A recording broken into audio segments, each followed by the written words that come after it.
So Yep. how did we win your claim, my brother? Yeah. So two steps. One is getting them to acknowledge it's got to be brought up to code. So once we got to that point, then they took it upon themselves to reach out to the jurisdiction. They spoke to the building official, and the building official said, "Nah, you're good to go."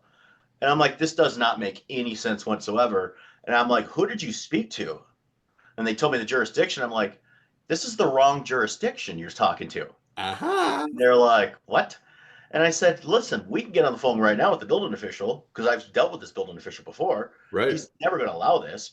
Yeah. And we actually got into an email chain and, came down to it that, ordinance and law, the jurisdiction would not allow the method of repair that the insurance company was recommended. And Right. so we got that last piece taken care of. So I want to make this very clear for everybody that's listening, for all of you in the back, right? The insurance company came back and said, no, we're not going to pay for that. And what Chris did and what our job is, instead of being like, well, yeah, I guess if the jurisdiction is not going to enforce code, he very specifically said, which building official did you speak with? And then he realized, because we do this a lot and we know a lot of building officials across these counties because we've talked to them before Mm-hmm. and we run into this quite often. And so Chris knew that the local city municipality Mm-hmm. was not the right jurisdiction to speak with. Correct. It was actually the county jurisdiction that Correct. was responsible for this specific property based on the location.